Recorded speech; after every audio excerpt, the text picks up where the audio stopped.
What up, what up? It's your girl Pika over here in Singapore. It is midnight, so it is supposed to be Sunday night, but it's pretty much Monday morning. It's been a hell of a day, dude. I really enjoyed today. Woke up late, got to make pancakes, kind of hang out at home a little bit, do laundry. And I told you yesterday I was looking forward to it, right? I get to sleep, and I actually slept in. I actually didn't get out of bed till 9, which, I mean, I wish I could have slept in longer, but my teenage years are past me, so I kind of have to get up and do some, like, responsible adult stuff. Not that I enjoy it all the time, but it's got to be done. So yeah, hung out at home and everything. Got to work at about 2 o'clock. Um, we were supposed to have two workshops, but we unfortunately did not have anyone show up. So instead, we did like a coaching session for the last couple workshops that we ran yesterday. So we went back through, the presentation itself, how we deliver to everyone, the things that we should always hit on, make sure that we cover the diagnostic that we want for the kids, like all these little things that we need to like tie up, loose ends that we needed to tighten up through our process. Finished up with that at about 5 o'clock, got home, and we were so tired and so hungry. I think just from the last couple of days, we've been like running a lot. Me and the kid have been running a lot since Friday when we went to her orientation, and it's been like nonstop until today basically. So when we got to the train station by our house, we were just like, you know what, let's just go through the mall, get some food, and then come home. Because even though I have food in the house, I felt so lazy. I didn't even feel like, portioning out food and warming it up and then feeding each other. So I just picked up food on the way. Got back home, and we ended up watching The Good Doctor. Like, we started watching that yesterday, and we really enjoyed it. We got 2 episodes down yesterday. We got another 2 episodes down today, and I really, really enjoy the series. I don't know if you've actually heard of it, but gosh, I can't think of the young man's name, but I think I mentioned him yesterday. Very, very interesting character. He is an amazing talent because he's able to portray this young man very well. So this young man is an autistic surgical resident who happens to have savant syndrome as well. So the way he sees the world is absolutely beautiful. Like, I can't even explain it. The way he consumes information and understands what he's looking at, man, I wish. I wonder what I could accomplish if I could do that. But even then, with what limited brain capacity I have, I think I'm doing pretty well. I think I'm hitting it out of the park so far. It's not like I've done this entrepreneur thing before. I'm kind of just winging it. And actually, every time I say that now, it takes on a different meaning. I used to say wing it and just know, obviously it means that you try and figure it out on the way. But I saw a quote the other day, and something like, angels are always winging it. They basically jump first and build their wings on the way down. And that's kind of how I feel like at the moment. I could crash and burn at any moment, probably, but the momentum I have going is giving me enough space to start building the wings on the way down. So it's kind of exciting, actually. I'm enjoying the process. I'm learning a lot, and I'm finding that as I go along, there are certain people in my life that seem to drop off my radar. They kind of fall away to the wayside because I've outgrown them. Everyone serves a purpose. I mean, hopefully I can serve you until you no longer need me. It's almost like, Nanny McPhee. When you don't want me, but need me, I will be there. But when you want me, but no longer need me, then I have to go. So I'm kind of in a phase right now where I'm still learning. I'm trying to, up my game a little bit, level up, and get more content, get more of a qualification, so to speak, because I want to make sure that, I provide the best possible advice, give the best possible reasoning, all these things to make sure that I don't lead you astray. That's the last thing I want as a counselor, as a friend, as a mentor, as a coach. I don't want to lead you astray, and obviously I can't talk about anything that I don't know about firsthand. So in my limited experience, because it is limited, there's so much to the human experience. I've only lived 30 years in my little corner of the world, wherever that corner happened to be at the time. So I can't speak for more than that, but I do know from experience that you tend to outgrow people. I need you to understand that that's a natural part of life. You will probably fight to cling on and hold on to some people. You will fight to let people let you go, basically.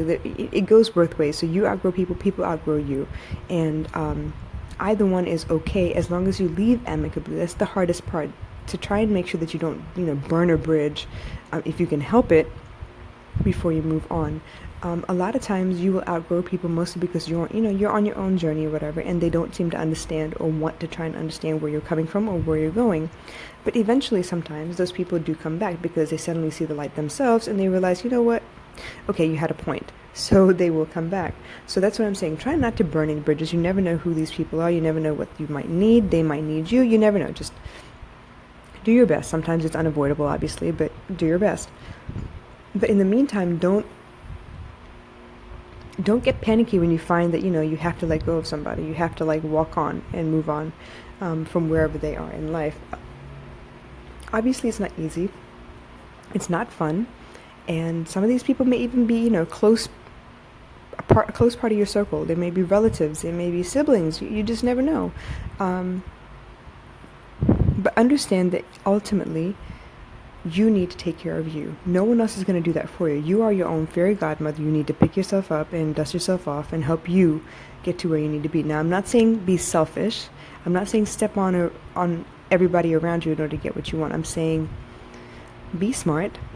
Take care of you. Make sure you give yourself enough time to grow, enough rest to be healthy and strong enough to take care of whatever it is you need to take care of, because for the most part, people live for the weekends. They're still out there going out and partying, drinking all hours of the night. Some people are drinking on the weekdays, you know what I mean? Like they're waiting for 5 o'clock so they can go out and get a drink and keep going on. It's not always part of our design for whatever it is we've decided we need in our lives.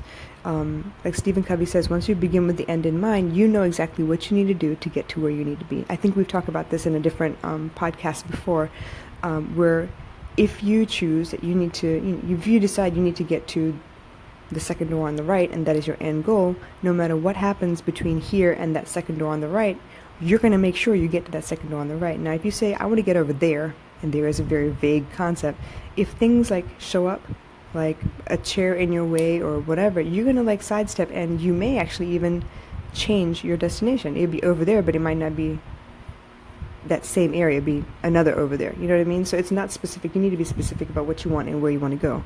And once you do that, you find that you have to level up. You find that you have to leave some people behind. You have to let go or be dragged, basically. Not a fun concept. I've been through it enough times to know. But for the most part, everything works out in the end. For the most part, you get to where you need to be. You have to take care of you. It's not a concept I enjoy by any means. It's not something that I enjoy telling people that, you know what, you've outgrown that person. You no longer need that person.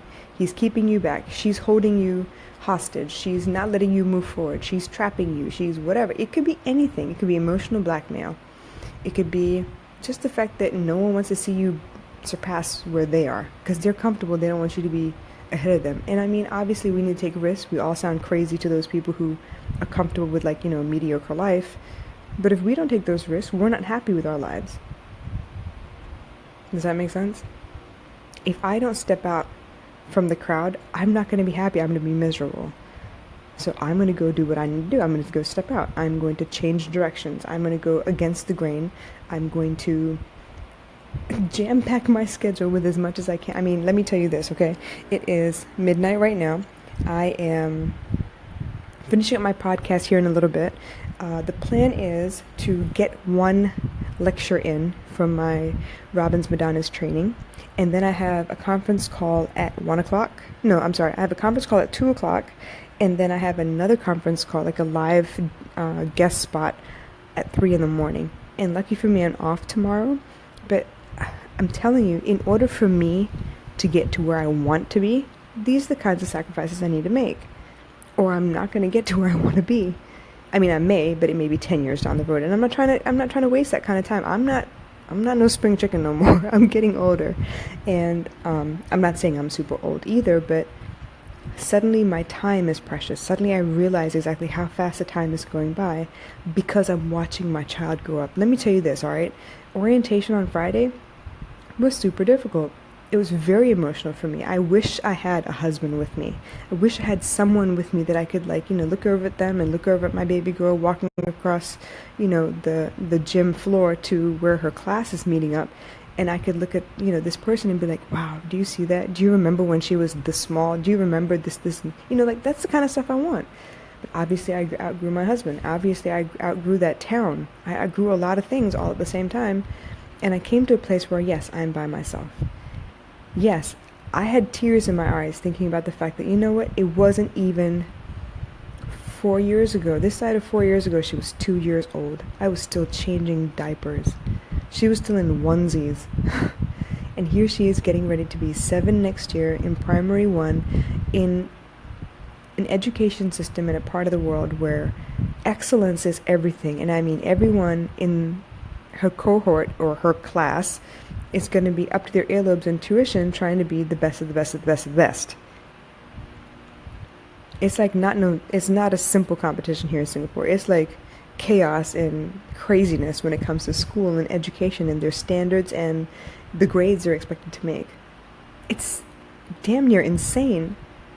But yeah, she's about to walk into that, and I'm about to hold hands with her for the rest of her life, her school career, to make sure she gets everything she needs in order to live a happy, easeful, peaceful, useful life. And my first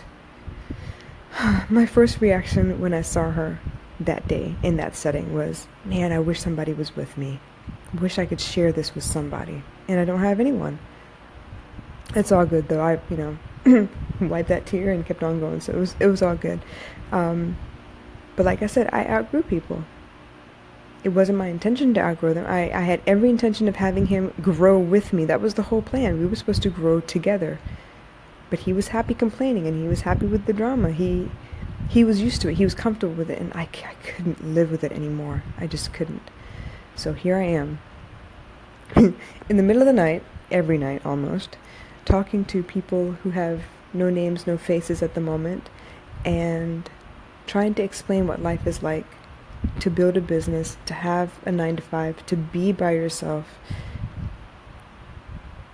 And sometimes I feel really stupid, and sometimes I feel fulfilled at the end of the podcast, at the end of the show. So as much as I'm trying to show you how I'm doing it and give you some encouragement and give you some insight, this is also therapy for me. I get this off my chest. And if you've been, starting to follow along in the mornings, the lives, being grateful on camera in front of the entire universe, whoever's watching basically, right before I brush my teeth in the morning, there isn't a stitch of makeup on my face. Most times I haven't even washed my face, but that's the point. I don't want to wash my face. I don't want to be prepped and, camera ready. I want you to see who I am. Freckles, pockmarks, dark circles, all of that. I know it's not pretty, and I apologize if you're offended, but I really could give a shit. But this is how I wake up every morning. This is how I feel every morning, and I really feel like this is a habit I need to develop a little bit more as well. And a lot of people will not agree with me, and those are the people I've outgrown as well. Because I'm trying to be the best that I can be every day. I'm trying to push it to the limit every day. I'm trying to cram as much as I can into every day. And yeah, there's sometimes where I get home and I'm like, I just want to sleep for an entire week. Don't nobody talk to me. But I don't have that luxury. And that's okay. I made my peace with that a long time ago. And yeah, I might complain about it every now and again. But you know what? I'm still going to keep on going. I'm not going to stop for nobody. You can't make me. Alright, you guys, I'm going to wrap it up here in a second, but I really do appreciate your time. If you haven't already noticed, I do have a YouTube channel. I'm converting all of my podcast episodes onto YouTube right now. They are still audio, and hopefully the new year will bring, something else that I can bring to the table, and maybe like a show of my own somehow. I need to learn a lot first because I don't know the first thing about Adobe Photoshop or nothing else, so it's going to be a hell of a ride, but if you're game, come on with me. Come walk with me. Come talk with me. So, if you get a chance, just search RASATH1 on YouTube because there isn't a specific URL that I could, say online for you to be able to follow. It's easier for you to just search for me and find it. It's called the Night Owl Playlist, and every one of these episodes will be on there. Eventually, I'm dropping 3 a day at the moment. I'm a little behind, but I'm dropping them as I go along, and hopefully by the end of the year, I will be caught up with the current podcast. whatever that is by the end of the year. It should be like 160 something by then. Yeah, can you imagine? Anyway, thank you so much for every one of you who come back and listen to the replays. I really, really do appreciate it. I do hope you find some value in these episodes. And please write to me. I would love to know what you're thinking, how you feel about it, because it does mean everything to me. It does mean that, that I'm doing the right thing. I'm going in the right direction, that I am of some kind of help to all of you. All right? So I'll catch y'all tomorrow. Off day, so I get to cram in a lot of little, details, lots of, around the house tasks, cooking, cleaning, studying, all of that. So I love you guys. Y'all take care, and I'll catch you tomorrow. Bye.